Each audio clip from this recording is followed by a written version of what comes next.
Hello guys, did you know the simple fallen log is the 90% source for the woodland creatures?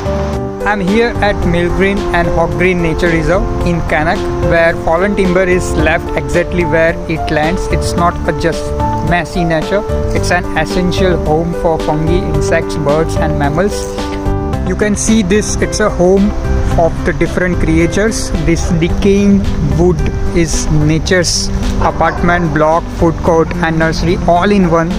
So sometimes protecting wildlife means letting nature take its course, even if that means leaving things just as they are.